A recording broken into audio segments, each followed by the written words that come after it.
திருமாவளவன் தொடர்ந்து பேசுகிற பேச்சு தன்னிலை விளக்கமா, இல்லை முரண்பாடா, இல்லை குழப்பமான சிந்தனையுடைய வெளிப்பாடா? இத்தனை வருடங்கள் இல்லாமல் திமுக அரசுல எந்த ஆட்சியோ அதிகாரமோ பங்கோ கொடுக்காம இன்று இந்த ஆட்சியில மட்டும்தான் விடுதலை சிறுத்தைகளுக்கு ஒரு அங்கீகாரம் கிடைச்சிருக்குது. ஆட்சியில அந்த வாய்ப்பை இவர்கள் இழக்க மாட்டார்கள். அவங்க தாவேக்கால இணைஞ்சிட்டாங்க. நீங்க விசிகால தான் இன்னும் இருக்கீங்க. நீங்க ரிசைன் பண்ணிட்டு போன நஷ்டம் யாருக்கு? விசிகாக்கு தானே. திரும்பி மீண்டும் உங்களால வர முடியுமா ஆட்சிக்கு, அதிகாரத்துக்கு? அந்த நஷ்டத்தை வேறு விதமா அவர் ஈடுகட்ட முயற்சி பண்ணுவார்ல. எப்படி பண்ணுவாரு? இன்னொரு கணக்கும் பேசப்படுது. சமீபத்தில் பார்த்தீங்கன்னா அன்புமணி ராமதாஸ் தலைமைச் செயலகம் போய் என் ஆனந்த் தலைமையில் நடந்த ஆய்வு கூடத்தை கலந்துருக்காரு. 4 எம்எல்ஏ இருக்காங்கன்ட்டு அவர் போயிருக்காரு. அதுக்கு பிறகுதான் திருமாவளவன் டோன் இந்த மாதிரி மாறுதா, இல்லை அதுக்கு முன்னாடிலேருந்து இந்த டோன் மாறி இருக்காங்க? கிடைத்த வாய்ப்பை நிச்சயமாக விசிக தவற விடாது.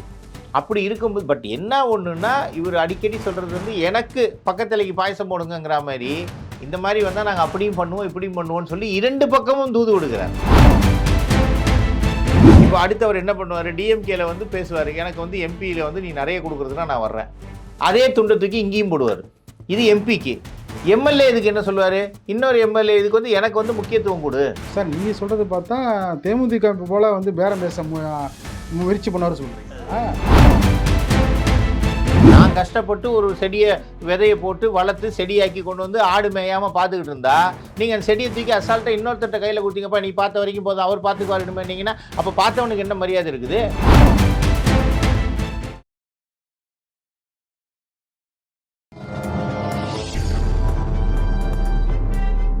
பத்திரிகை.com நேயர்களுக்கு இனிய வணக்கம். விறுவிறுப்பான அரசியல் சூழலில் நம்மோடு இணைந்திருப்பவர் அரசியல் விமர்சகர் பாபு பரமேஸ்வரன் அவர்கள். வணக்கம் சார். வணக்கம். எப்படி இருக்கீங்க? நல்லா இருக்கும். திருமாவளவன் தொடர்ந்து பேசுகிற பேச்சு தன்னிலை விளக்கமா, இல்லை முரண்பாடா, இல்லை குழப்பமான சிந்தனையுடைய வெளிப்பாடா? பத்திரிகை.com நேயர்களுக்கு முதல் கண் வணக்கம். இப்போ நம்ம இந்த டாப்பிக்குள்ளே போகிறதுக்கு என்ன காரணம் சார்? நடப்பு அரசியல், நடப்பு நிகழ்வுகள். இல்லை, திருமாவளவனை பற்றி கேட்குன்னா, அப்போ திருமாவளவன் லைவ் ஸ்டாண்டில் இருக்கணுங்கிறதுக்காக அந்த மாதிரி பேசுகிறாரு. இல்லைன்னா நீங்கள் திருமாவளவனை பற்றி பேச மாட்டீங்கல்ல? இல்லை, கூட்டணி அமைச்சரவையில் இருக்கிறார்ல, நம்ம அதுக்கும் ஒரு முக்கியத்துவம் கொடுக்கணும்ல. அதனால தான் இந்த கூட்டணி அமைச்சரவையில் அவர் இருக்கார். அவருடைய அமைச்சர் அங்கே இருக்கார். திருமாவளவனுக்கு அங்கே என்ன ரோல் இருக்குது?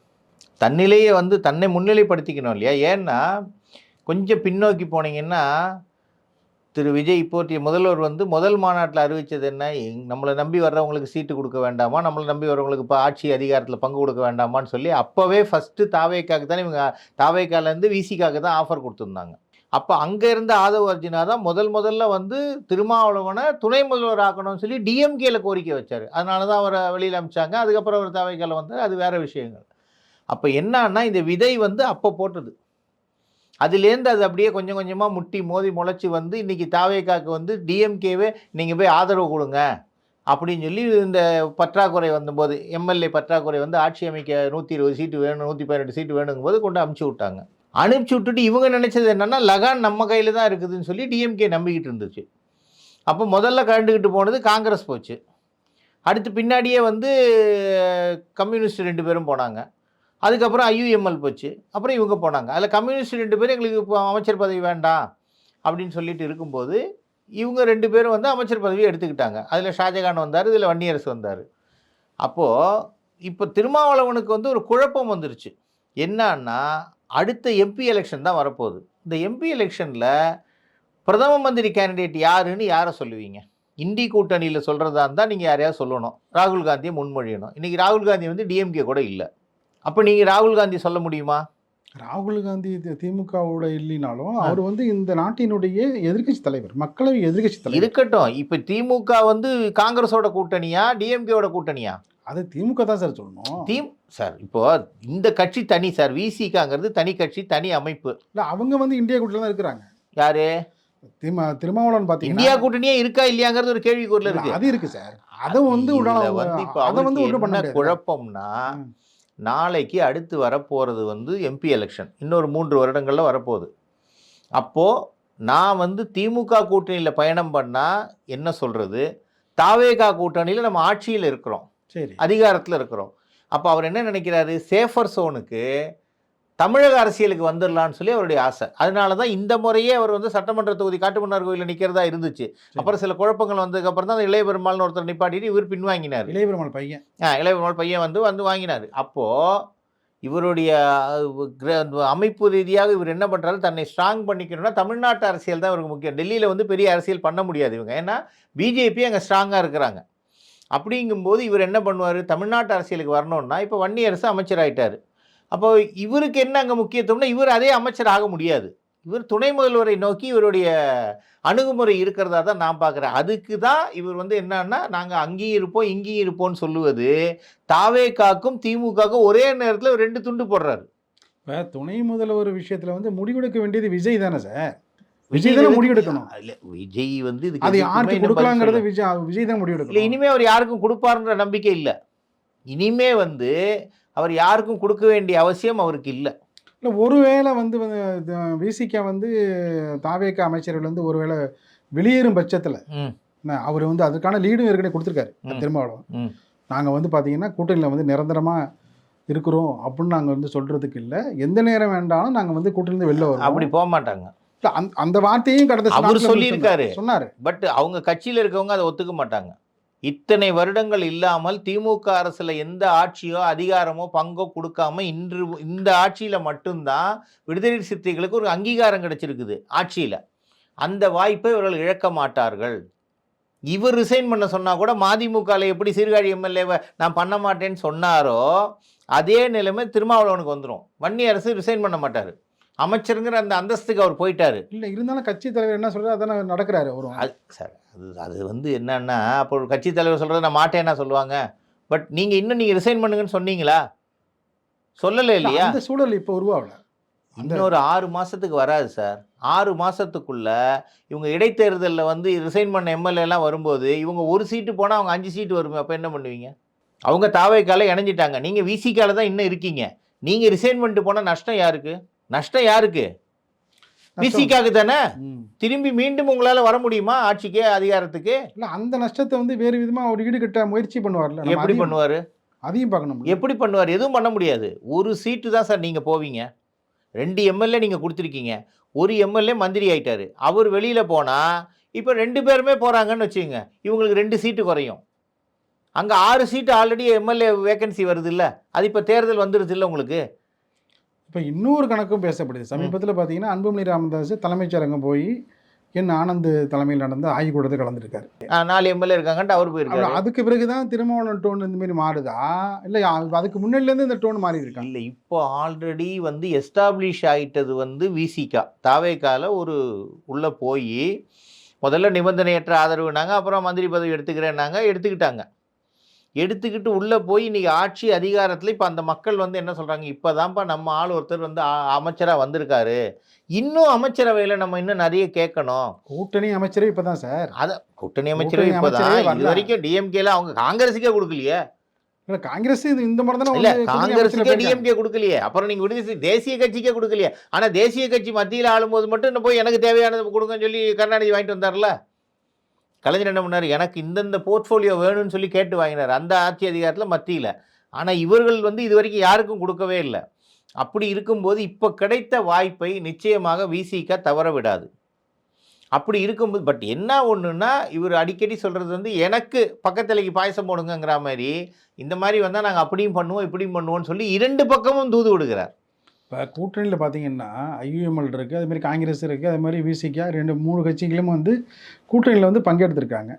அவர்கள் வந்து பார்த்திங்கன்னா காங்கிரஸோ ஐயுஎம்எலோ வந்து அவங்க வேலையை கரெக்டாக பார்த்துட்ருக்காங்கன்னு சொல்லிட்டு அங்கே தலைமைச் செயலகத்திலேருந்து வர குரல்கள் என்ன சொல்கிறாங்க, காங்கிரஸ் வந்து வெளியிலேயே வந்துட்டாங்கல்ல, கூட்டணியை விட்டே வெளில வந்துட்டு அங்க அந்த அம்மா கனிமொழி எம்பி வந்து சீட்டையே மாற்றி போடுன்னு பார்லிமெண்ட்லேயே சொல்லிட்டாங்க. ஸோ அதனால் அது வந்து முடிஞ்சு போன சப்ஜெக்ட். இப்போ வந்து இருக்கிறது வந்து 2 பக்கமும் 2 படகுலையும் சவாரி செய்கிறது வந்து திருமாவளவன் தான் பண்ணுறாரு. இப்போ தாவேகா முகாம்லே பார்த்தீங்கன்னா இந்த குடைச்சல்கள் இந்த பேச்சுக்கெல்லாம் வந்து அவங்க அவ்வளவு எளிதாக ரசிப்பாங்களா? இல்லை, ரசிக்க மாட்டாங்க. என்னன்னா சார், இப்போ இதுக்கு நடுவிலேயே ஒரு பிரச்சனை வருது. இந்த இடைத்தேர்தலில் ரிசைன் பண்ண அந்த அதிமுக எம்எல்ஏகளுக்கு சீட்டு கொடுத்தாலே தாவேக்கால உட்கட்சி பிரச்சனை வரும். ஏன்னு சொன்னால் அங்கே ஏற்கனவே தாவேகா வளர்றதுக்கு காரணமான ஒருத்தர் இருக்கிறார், 2வது இடத்துல வந்த தாவேகாவுடைய கேண்டிடேட் இருக்கிறாங்க. அப்போ அவங்கெல்லாம் என்ன பண்ணுவாங்க, நாங்கள் இவ்வளோ உழைச்சி கட்சியை கொண்டு வந்து ஆட்சியில் அமர்த்தி வச்சுருக்கோம், நேற்று எங்கேருந்தோ வந்த ஒருத்தருக்கு வந்து நீங்கள் கொடுக்குறீங்க, நாங்கள் இங்கே தோத்ததுக்கு காரணம் அந்த ரெட்டை இலை. திரும்பி ரெட்டை இலையில் நின்றவங்க திரும்பி போயிட்டு விசில் சின்னத்தில் நின்னாங்கன்னா யார் போய் அங்கே ஜெயிக்க முடியும்? அது ரெட்டை இலைக்காக விழுந்த ஓட்டு, எடப்பாடிக்காகவோ அதிமுகவோ இந்த கேண்டிடேட்டுக்காக மட்டும் விழுந்த ஓட்டில் அது கொஞ்சம் பர்சன்டேஜ் இருக்கும். ஆனால் மேஜர் ரோல் என்ன, ரெட்டை இலைங்கிற ஒரு எஸ்டாப்ளிஷ் ஆன ஒரு இது, அதுவும் எல்லாமே கொங்கு பகுதி. நீங்கள் டெல்டாவில் சொல்லியிருந்தீங்கன்னா ஓகே, கொங்கு பகுதி மட்டும் இல்லை, வட தமிழகமும் வருது, மதுராந்தகம்லாம் வட தமிழகம் தானே. இது இந்த பெல்ட் தானே சார் உங்களுக்கு எல்லாமே. சென்னை எடுத்துக்கிட்டிங்கன்னா 16க்கு 14 வந்துருக்குது, அந்த மாதிரி தானே. அப்போது இந்த பெல்ட்டை பொறுத்த வரைக்கும் டிஎம்கேல அது அசைவே கொடுக்கல, ஏடிஎம்கேவுடைய வாக்கு வங்கியில் தான் போயிருக்கு. இந்த ஏடிஎம்கேவுடைய அமைச்சர்கள் தான் எம்எல்ஏக்கள் தான் வந்திருக்கிறாங்க. ஸோ அதனால தாவேகாலே அது பிரச்சனை கிளம்புது. இப்போவே அரசல் புரசலாக பேச ஆரம்பிச்சிட்டாங்க. அப்போ இங்கே நின்று 2வது இடத்துக்கு வந்த தாவேகா ஏதோ அந்த கட்சியில் ஓட்டு வாங்கினவங்கள இப்போ என்ன பண்ணுவாங்கங்கிற ஒரு கேள்வி வந்துருச்சுங்க. அப்படின்னா அவசரப்பட்டு இவங்களாம் ரிசைன் பண்ணிட்டாங்க. அவசரப்பட்டு ரிசைன் பண்ணிட்டாங்க. இப்போ அவசரப்பட்டு ரிசைன் பண்ணி இவங்க என்ன கால்குலேஷன் போட்டிருக்காங்கன்னா, வருத்தப்படுறாங்கன்னு சொல்றீங்களா? வருத்தப்படுறது இல்லை, அவங்க சைடில் வருத்தமே இல்லை, தாவேகா சைடில் யோசிக்க ஆரம்பிச்சிட்டாங்க. இது தாவேகாவுக்கு ஒரு கெட்ட பேராக தான் வருது. இவங்க சொல்லி தான் அவங்க ரிசைன் பண்ணாங்க. இப்போ ஆதவர்ஜினாவை போய் அந்த 3 எம்எல்ஏ பார்த்தாங்க சார், பெருந்துறை, இந்த மதுராந்தகம், இவங்கெல்லாம் 3 பேர் பார்த்தோன்னே நீங்கள் ரிசைன் பண்ணிட்டு வாங்க, அதே தொகுதி உங்களுக்கு தரேன்னு ஆதவர்ஜினா சொன்னார் இல்லையா, அது மீடியாலே வந்துச்சு. அப்போ என்ன அர்த்தம் ஆகுது, தாவேக்கால வேலை பார்த்தவனும் அங்கே மதிப்பு இல்லாமல் போயிடுச்சு இல்லை. இந்த நிலைமை ஏற்கனவே விஜயகாந்துக்கு ஒரு வாட்டி வந்துச்சு. விஜயகாந்த் நல்ல ஒரு கட்சியை எஸ்டாப்ளிஷ் பண்ணும்போது அங்கே வேலை பார்த்த யாருக்குமே இல்லாமல் பண முதலைகள் உள்ளே வந்துட்டாங்க. அப்போ பெரிய செல்வந்தர்கள் உள்ள வந்தோன்னா அவன் மாநாடை வந்து நான் பெருசாக நடத்துகிறேன், செலவு பண்ணுறேன், எனக்கு பதவி கொடுன்னு கேட்கும்போது வேலை பார்த்தவன் காணாமல் போயிட்டான். அப்போ உங்களுக்கும் மற்ற கட்சி அரசியல் கட்சிகளுக்கு வித்தியாசம் இல்லாமல் போயிடுது இல்லை. இந்த நிலைமை தாவேகாக்கு வந்துடும். இப்போ விஜயகாந்துக்கு ஏற்பட்ட நிலைமை வந்து விஜய்க்கு இப்போ வராதில்ல சார், விஜய் வந்து முதலமைச்சராக இருக்காருல்ல. இந்த நடைமுறை தொடர்ந்தா மற்ற கட்சியிலேருந்து வர்றவங்களுக்கு இம்பார்ட்டன்ஸ் கொடுத்தீங்கன்னா தாவேகால வேலை பார்த்தவனுக்கு என்ன மரியாதை இருக்குது? எதுக்காக அந்த கட்சியில் இருக்கணும்? ஒரு கேள்வி வருது இல்லையா. இளைஞர்கள் பட்டாளம் இருக்குது சார், இதே இளைஞர்கள் பட்டாளம் தான் விஜயகாந்துக்கிட்டே இருந்துச்சு. ஏன்னா ஏடிஎம்கே டிஎம்கே பிடிக்காதவர்கள், அரசியல் பிடிக்காதவர்கள் விஜயகாந்தை ஒரு அரசியல் விடிவெள்ளியாக நினச்சி வந்தாங்க. கடைசியில் அவருக்கு என்ன நிலைமை வந்துச்சு? ஸோ இந்த பாலிசி சேஞ்ச் ஆகும்போது ஆட்டோமேட்டிக்காக தொண்டர்கள் மத்தியில் ஒரு அந்த அதிருப்தி ஏற்படும். அந்த அதிருப்தி என்னாகும், அரசியலில் கண்டிப்பாக அவன் வேலை பார்க்க மாட்டான் சார். இந்த 6 தொகுதி நீங்கள் சொல்கிறீங்களே, இந்த 6 தொகுதியிலையும் தாவேகா தொண்டர்கள் வந்து ஏடிஎம்கேலேருந்து வந்தவங்க சீட்டு கொடுத்தா வேலை பார்ப்பாங்கிறீங்களா, பார்க்க மாட்டாங்கிறீங்களா? இப்போ அவங்க தாவேகா துண்டை போட்டு தானே களத்தில் துண்டை மாற்றலாம், ஆளை மாற்றலாம்.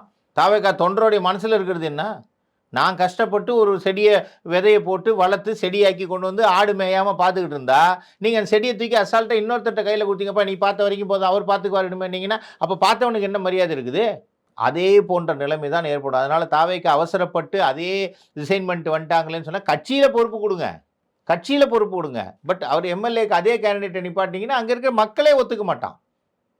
அங்கே இருக்கக்கூடிய வாக்காளர் மக்களை என்ன சொல்லுவான், இப்போ நாங்கள் ஓட்டு போட்டது ஏடிஎம்கேவுக்கு, நாங்கள் ஓட்டு போட்டு ஜெயிக்க வச்சது விஜய் பாஸ்கருக்காங்கிற தனி மனிதனுக்கு இல்லை. அவருக்கு ஒரு குறிப்பிட்ட அளவு செல்வாக்கு இருக்கலாம், ஆனால் ஒட்டுமொத்த ஓட்டும் அவருக்காக விழுந்ததா, எடப்பாடிக்காக விழுந்ததா, ரெட்டை இலைக்காக விழுந்தது. ரெட்டை இலைங்கிறது எம்ஜிஆர் கொண்டு வந்தது, அது ஜெயலலிதா அம்மா காப்பாற்றி கொண்டு வந்து ஒரு அரசியல் நிலைப்பாட்டில் அது வெற்றிகரமான சின்னமாக கொண்டு வந்தாங்க. பட் இன்னைக்கு சார் சின்னம் காணாமல் போனதுனால தான் காங்கிரஸுக்கே இந்த நிலைமை சார். கை சின்னத்தை என்னைக்கு இவங்க மறந்து கை சின்னத்தை ப்ரொமோட் பண்ணுறதை தமிழக காங்கிரஸ் விட்டுதோ அதுலேருந்து தான் காங்கிரஸோடைய வீழ்ச்சி ஆரம்பிச்சிது. இன்றைக்கி காங்கிரஸ் வந்து வேதாளம் மாதிரி டிஎம்கே முதுகில் சவாரி பண்ணி இன்றைக்கி என்ன இருக்குது, இன்றைக்கி தானே ஆட்சியில் வந்திருக்கீங்க. எத்தனை வருடங்களுக்கு பிறகு, காமராஜர் போனதுக்கு பிறகு ஆட்சியில் வந்தது எப்போ வந்திருக்கீங்க நீங்கள்? இருந்தாலும் காமராஜர் ஆட்சி அமைப்போன்னு சொன்னீங்க, கடைசி வரைக்கும் இல்லை.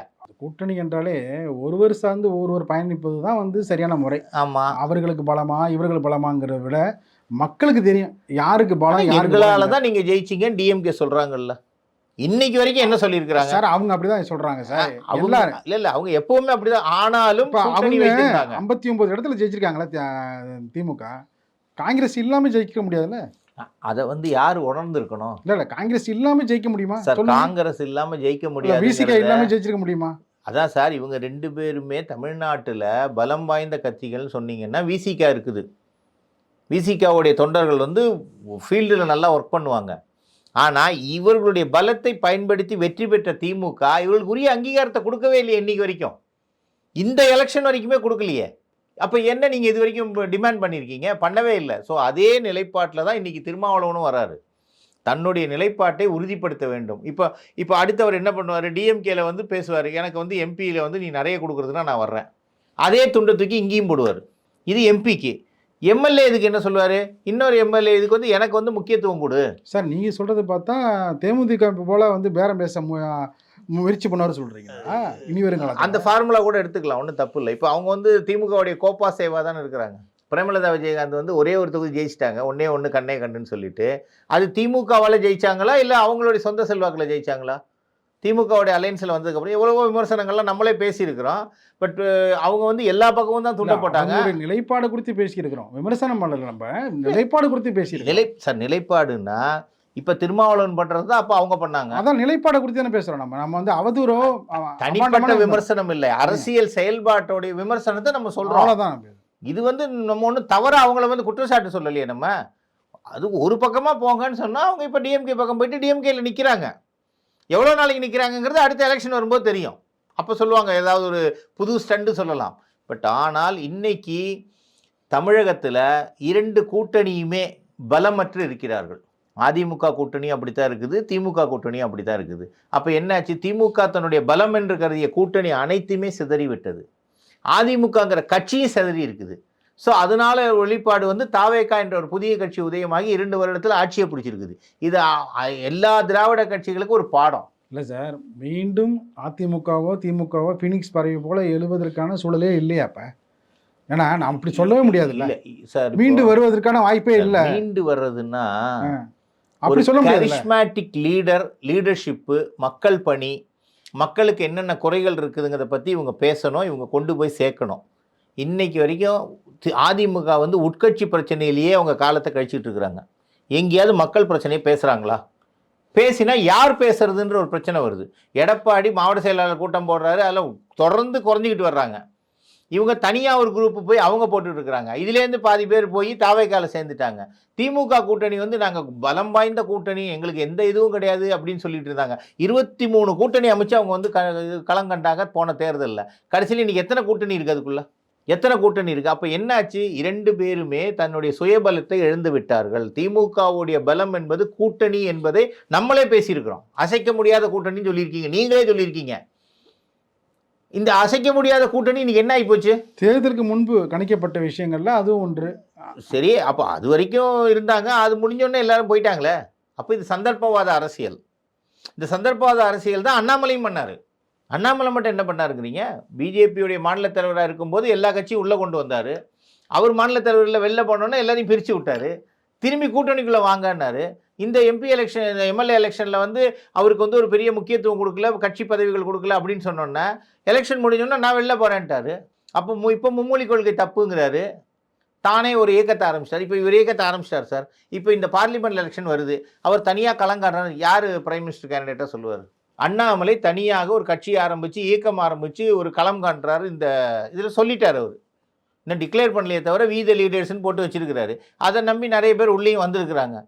அப்போ இவர் சேர்த்த கூட்டத்தை இவரே கலைச்சி விட்டார். அதானே இதை நம்ம முன்னாடியே பேசியிருக்கோம். அப்போ என்ன அர்த்தம், தன்னுடைய சொந்த பதவி ஆசைக்காக ஒரு நேஷனல் பார்ட்டி இன்னைக்கு அண்ணாமலையை கண்டுபிடிச்ச பிஜேபிக்கு என்ன தப்பாகி போச்சு? ஆனால் 20 லட்சத்துக்கும் மேற்பட்ட உறுப்பினர்கள் சேர்ந்திருக்கிறார்கள், அதையும் சொல்கிறாரு. அதுதான் நான் சொல்கிறேனே, நான் சேர்த்த கூட்டத்தை நானே கடத்தின்னு போயிடுறேன். யாருக்காக சேர்ந்தீங்க? பிஜேபிக்காக. பிஜேபியில் ஒரு நல்ல தலைவர் வந்துட்டார்னு சேர்ந்த கூட்டத்தை இன்றைக்கி பிஜேபி சரியில்லைன்னு சொல்லி தான் நீங்கள் வெளில கூட்டு போகிறீங்க. பிஜேபி விட்டு வெளில போக வேண்டிய வேலை என்ன சார்? அப்போ இது அண்ணாமலைக்கான கூட்டம், அதை நான் காட்டுறேன் அப்படிங்கிறது தானே வெளில வராரு. நாளைக்கு யார் கூட நீங்கள் கூட்டணி இல்லை நீங்கள் தனியாக நிற்கிறீங்கன்னு வச்சுங்க. ஏன்னா அடுத்து வர போகிறது எம்பி எலெக்ஷன். அப்போ இந்த எம்பி எலெக்ஷனில் பிரைம் மினிஸ்டர் கேண்டிடேட் யார்? அண்ணாமலை யாரை சொல்லுவார்? அதை அவர் தான் சொல்லணும். அதைத்தான் சொல்கிறேன். அப்போ மக்கள் என்ன நினைப்பாங்க? ஏன்னா இது சென்ற பாராளுமன்ற தேர்தலில் இண்டி கூட்டணியில் இருந்தவங்க ஜெயிச்சு வந்ததுக்கப்புறம் தலைவர் பிரைம் மினிஸ்டர் முடிவு பண்ணலானாங்க, ராகுல் காந்தின்னு இருந்துச்சு. பிஜேபி வந்து மோடி தான் சொல்லி வச்சுருந்தாங்க. ஏடிஎம்கே யாருன்னு சொல்லி நிப்பாட்டினாங்க. அதனால தான் அந்த குழப்பத்தில் மக்கள் ஓட்டு போடல. 3வது இடத்துக்கு பல இடத்துல டெபாசிட் போன காரணமே என்ன? பிரைம் மினிஸ்டர் கேண்டிடேட் யாருன்னு தெரியல. அதே நேரம் தான் நாளைக்கு அண்ணாமலைக்கு வரும். இவர் மட்டும் பிஜேபியை வந்து வேண்டான்னு சொன்னவர் பிஜேபியோட கூட்டணியில் போக முடியுமா? போக முடியாது. ஏடிஎம்கேல போக முடியுமா? போக முடியாது. டிஎம்கே கூட போக முடியுமா? டிஎம்கே அவ்வளோ திட்டுறீங்க, தாவேகா கூட போவீங்களா? வாய்ப்பே இல்லை. அப்புறம் யாரை நிறுத்தி நீங்கள் முன்னிலைப்படுத்துவீங்க நீங்கள்? அப்போ அதை நம்பி போனவங்களாம் என்ன ஆகும்? இல்லை அவர் ஒரு கணக்கு வச்சிருப்பார்ல, அந்த கணக்கு என்ன என்பதை பொறுத்திருந்து பார்ப்போம். கணக்கெல்லாம் ஒரே கணக்கு தான். 2 2 4ங்கிறது கரெக்ட் தான். ஆனா 2 2 4ங்கிறது நீங்க 2 3 4ன்னு சொன்னீங்கன்னா தப்பா தானே போகும். அது சமயத்தில் கணக்குடைய தப்பு இல்ல, உங்க தப்பு. இல்லை சார், சமயத்தில் 2 0 கூட போகும்ல, இல்ல பூஜ்ஜியமா தான் போகும் நம்ம அப்படியும் பார்க்கணும்ல சார். அரசியல் பாரம்பரியம் இல்லாத அண்ணாமலை அவர்கள், புரியுதா உங்களுக்கு? அரசியல் அனுபவமும் இல்லாத அவருடைய அரசியல் அனுபவம் எவ்வளோ நாள்? 6 வருஷம். ஏன் உங்களுக்கு திடீர்னு அவர் மேலே வந்து பாயிறீங்க? இல்லை, எப்போவுமே நாங்கள் வந்து அண்ணன் சார் சரி சொன்னால் சரி சார். சார் ஒரு நேஷ்னல் பார்ட்டி, ஒரு ஐபிஎஸ் ஆஃபீஸராக இருக்கீங்க, படித்தவர் அப்படின்னு சொல்லி உங்களை எந்த பின்புலமும் இல்லாமல் மாநில தலைவராக டைரெக்டாக கொண்டு வர்றாங்க. 4 வருடம் உங்களுக்கு வாய்ப்பு கொடுக்குறாங்க, 3.5 வருடம் வெல்முருகனுடைய பீரியடையும் சேர்த்து கொடுத்த உடனே அந்த பீரியட் முடிஞ்ச உடனே நீங்கள் கிளம்பணும். இப்போ ஆஃபீஸர் டிரான்ஸ்ஃபர் மாதிரி உங்களை டிரான்ஸ்ஃபர் பண்ணுங்கிறாங்க. நீங்கள் சொன்னதை பார்லிமெண்ட்டில் அப்படியே கேட்டாங்க. அதனால தான் இங்கே எம்பி சீட்டே போச்சு. உள்ளதும் போச்சுல நொல்ல கண்ணாங்கிற கதையாக போனது. அப்புறம் இவர் சொன்ன ஃபார்முலா எலிஜிபிள் ஆகலை. அப்போ என்ன பண்ணுறாங்க, சரிப்பா நீ சொன்னது ஓகே சரியாகலை, நாங்கள் வந்து வேற ஒரு ஸ்ட்ராட்டஜியில் போகிறோம் அப்படின்னு சொல்லி போகிறாங்க. ஸோ அதுலேயும் அவங்களுக்கு சக்ஸஸ் ஆகலை. ஆனால் இப்போ அது வரைக்கும் வெயிட் பண்ணவர் என்ன பண்ணுறாரு, இப்போது உடனே எலெக்ஷன் முடிஞ்ச உடனே நான் அது நீ முன்னாடியே போக வேண்டியதானே சார்? பார்ப்போம் அவரோட வியூகம் என்ன, அவர் என்ன திட்டம். இல்லை, எனக்கு தெரிஞ்ச ஒரு வியூகமும் இல்லை. இந்த தமிழக அரசியலில் வந்து அடுத்தடுத்து நடக்க போகுது என்ன என்பதை பொறுத்திருந்து பார்ப்போம். நிகழ்ச்சியில் பங்கேற்று பல்வேறு கருத்துக்களை தெரிவித்தமைக்கு நெஞ்சார்ந்த நன்றி. நன்றி, வணக்கம்.